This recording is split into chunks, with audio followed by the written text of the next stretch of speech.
तो hello friends, welcome back to my channel. और friend, आज के वीडियो सीरीज के अंदर हम डिस्कस करने वाले हैं इंटरनेट ऑफ थिंग्स के अंदर अगले टॉपिक को, जो टॉपिक का नाम है आईओटी इकोसिस्टम। जी हाँ दोस्तों, आईओटी इकोसिस्टम क्या होता है, इसके पूरे फंडामेंटल को हम जानेंगे। लेकिन इससे पहले हम लोगों ने 2 लेक्चर को कंप्लीट किया हुआ है।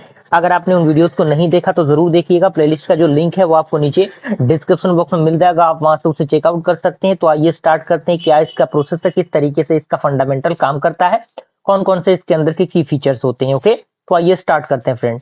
तो इसके अंदर सबसे पहला पॉइंट इसके अंदर कह रहा है कि the IoT ecosystem is a network of interconnected devices, systems and platform that work together to create value through the data collection, processing and acceptable insight। कहने का मतलब क्या है, जो इकोसिस्टम एक प्रकार का नेटवर्क ऑफ इंटरकनेक्टेड डिवाइस होता है, जिसमें जो डिवाइसेस होते हैं वो एक दूसरे के साथ कनेक्ट होते हैं, जो सिस्टम्स होते हैं एक दूसरे के साथ कनेक्ट होते हैं, और वो कहीं ना कहीं एक डेटा को कलेक्ट करते हैं, एक डेटा को प्रोसेस करते हैं और उसको एक्शनेबल इंसाइट में कन्वर्ट करता है, जो कि बेसिकली आईओटी इकोसिस्टम है वही। ओके, अगला पॉइंट कह रहा है कि several key component contribute to the IoT ecosystem and each playing a visual role in enabling the functionality of IoT system. यानी बहुत सारे की कंपोनेंट है जो आईओटी इकोसिस्टम के अंदर आते हैं, जो काफी ज्यादा इंपॉर्टेंट रोल प्ले करते हैं उस सिस्टम के अंदर।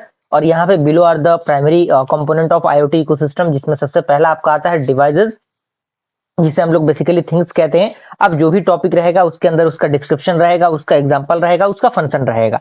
सारे पॉइंट को अच्छी तरीके से आप लोग हाईलाइट करके लिखने की कोशिश कीजिएगा, क्योंकि नोट्स अगर आपने अच्छी तरीके से बना लिया तो वही नोट्स आपके नॉलेज पॉइंट ऑफ व्यू से, एग्जामिनेशन पॉइंट ऑफ व्यू से, दोनों पॉइंट ऑफ व्यू से आपके लिए फायदेमंद रहेगा। ओके, तो सबसे पहला आपका आता है डिस्क्रिप्शन। तो इसमें कह रहा है कि these are the physical object embedded with sensor, actuators and the other technologies that interact with the environment. यानी ये एक प्रकार का फिजिकल ऑब्जेक्ट होते हैं जो सेंसर से एम्बेडेड होते हैं, जो आपके एक्चुएटर्स होते हैं उससे एम्बेडेड होते हैं, और भी अनदर जो टेक्नोलॉजीज होती हैं उससे इंटरेक्ट करके एनवायरनमेंट में मिलता है ये।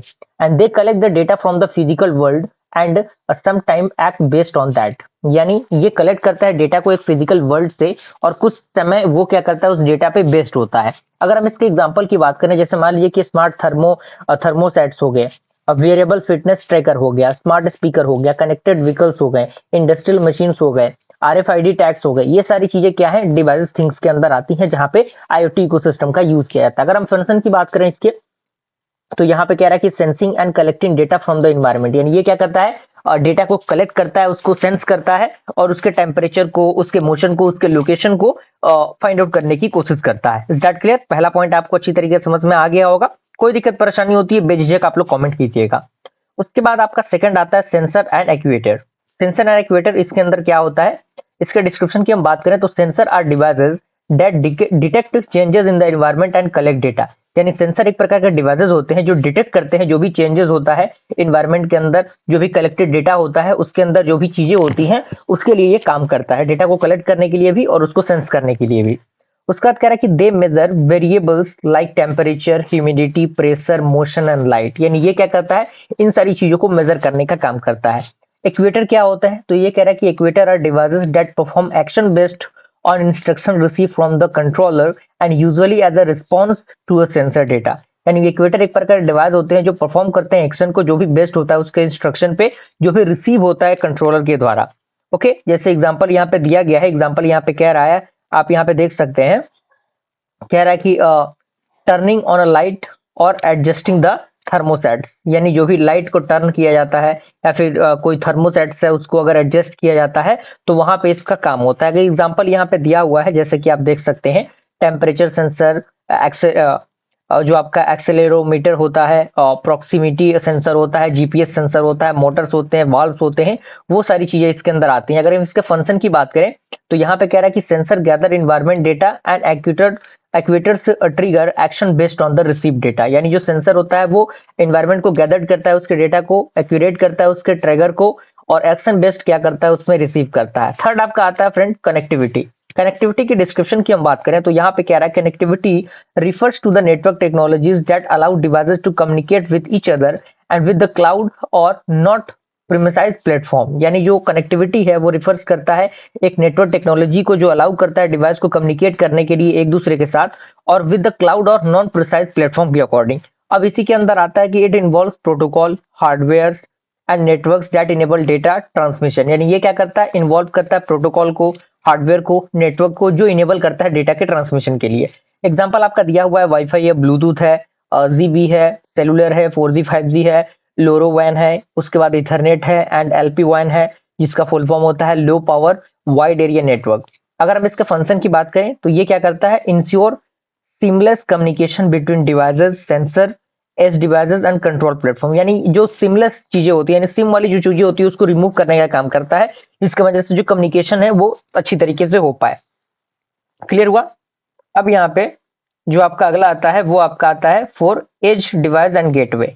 इसके डिस्क्रिप्शन की हम बात करें तो इसमें कह रहा है कि एज डिवाइसेस और gateway serve as intermediaries between IoT devices at the edge, यानी ये जो आपका एज डिवाइसेस होता है और जो गेटवे होता है वो सर्व करता है कि intermediaries between the IoT devices, यानी एक इंटरमीडिएट माध्यम का काम करता है आईओटी डिवाइसेस के अंदर एंड द क्लाउड और data centre, and these devices can process data locally to reduce the latency and bandwidth uses before sending it to the cloud, यानी ये जो डिवाइसेस होते हैं वो प्रोसेस करते हैं डेटा को लोकली और रिड्यूस करते हैं जो भी लेटेंसी होती है उसको। अगर हम इसके एग्जांपल की बात करें तो आईओटी गेटवे है, राउटर्स है, माइक्रोमीटर्स है, लाइक रास्पबेरी पाई है। अगर हम इसके फंक्शन की बात करें तो data processing at the edge, data filtering and the routing data between IoT devices and cloud server or the data storage system, यानी अलग अलग सेक्टर में इसके फंक्शंस काम करते हैं। उसके बाद आपका आता है क्लाउड सर्वर इंफ्रास्ट्रक्चर। तो इसके डिस्क्रिप्शन की हम बात करें तो इसमें कह रहा है कि द क्लाउड और सर्वर आर सेंट्रलाइज्ड और distributed computing platform that process, store and analyse data collected from the IoT devices, यानी जो क्लाउड और सर्वर होते हैं वो एक सेंट्रलाइज्ड और डिस्ट्रीब्यूटेड कंप्यूटिंग प्लेटफॉर्म होते हैं जो डेटा को प्रोसेस करते हैं, स्टोर करते हैं, एनालाइज करते हैं, जो भी डिवाइस आईओटी डिवाइस उस डेटा को कैरी करके रखता है उसके लिए। And they offer scalability, storage capacity, powerful analytic tools, यानी ये क्या होते हैं, ये ऑफर करते हैं एक स्केलेबिलिटी को, स्टोरेज कैपेसिटी को, पावरफुल एनालिटिक्स टूल्स को। और इसके बाद अगर हम इसके एग्जांपल की बात करें तो cloud platform such as Amazon web services, जिसे हम लोग एडब्ल्यूएस कहते हैं, Microsoft Azure, Google cloud, IBM Watson, IoT, ये सारी चीजें क्या होती हैं, 6 एग्जांपल होती हैं।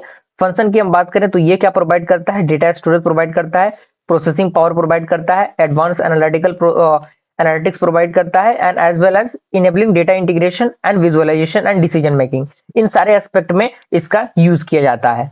अगला आपका आता है फ्रेंड्स, वो आता है आपका डेटा प्रोसेसिंग एंड एनालिटिक्स। तो इसके डिस्क्रिप्शन की हम बात करें तो इसमें कह रहा है कि this component involve the tools, algorithm and software that process and analyse the data collected from IoT devices, यानी जो भी आईओटी डिवाइसेस डेटा को कलेक्ट करते हैं उसके अकॉर्डिंग ये क्या करता है, चीजों को, एल्गोरिथम को समझता है, उसके टूल्स को प्रोसेस करता है, एनालाइज करता है इस प्रोसेस के अंदर, and it can occur either at the edge और इन द क्लाउड।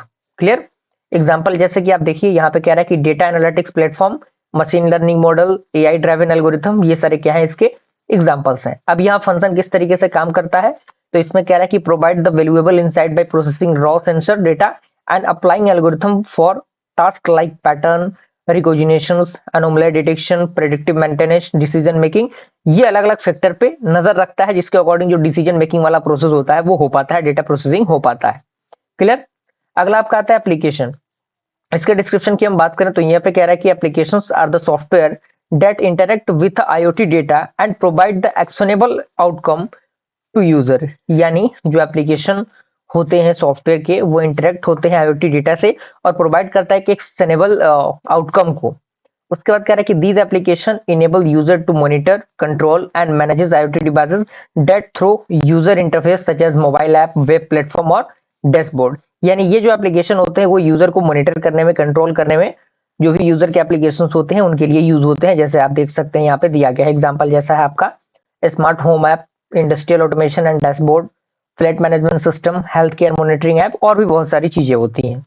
फंक्शन किस तरीके से काम करता है तो ये क्या करता है, provides user interface for controlling and monitoring IoT devices system and delivers insight और action based on analytic data analytics. Okay, clear हुआ। अब यहाँ पे देखिए अगला जो आपका आता है वो आपका आता है डेटा स्टोरेज। तो आप देख सकते हैं डेटा स्टोरेज के अंदर भी डिस्क्रिप्शन दिया गया, एग्जांपल दिया गया, एक्शन दिया गया है। उसके बाद आपका आता है सिक्योरिटी एंड प्राइवेसी, इसके अंदर भी डिस्क्रिप्शन है, एग्जांपल है, फंक्शन है। कोई बहुत बड़ा इसके अंदर लैंग्वेज नहीं लिखा गया, आप इसको इजीली पढ़ के समझ सकते हैं। उसके बाद 10 नंबर आपका यूजर इंटरफेस है, यूआई जिसे हम लोग कहते हैं, बिजनेस लॉजिक है, इसके अंदर भी सारे फंडामेंटल्स दिए गए हैं। उसके बाद लास्ट आपका आता है पावर सप्लाई। पावर सप्लाई में ये किस तरीके से काम करता है ये आपको बताया गया है। अब लास्ट में आपका आता है समरी, यानी ऑल दो आप किस तरीके से चीजों को याद रखेंगे जो कि आपके लिए फायदेमंद रहेगा। जैसे कि आप देख सकते हैं 12 पॉइंट यहाँ पे लिखे गए हैं और एक एक पॉइंट उसके अंदर लिखा गया है, तो इसको आप लोग अच्छी तरीके से देख के समझ सकते हैं। इसी के साथ हमारा जो आईओटी इकोसिस्टम जो कंपोनेंट होता है वो कंप्लीट होता है, कोई दिक्कत परेशानी नहीं होनी चाहिए। बहुत बेहतरीन तरीके से जो भी चीजें हैं उनको डिलीवर किया जा रहा है। बस अपने सपोर्ट और प्यार को बनाए रखिएगा। मिलते हैं अगले वीडियो में, तब तक के लिए थैंक यू।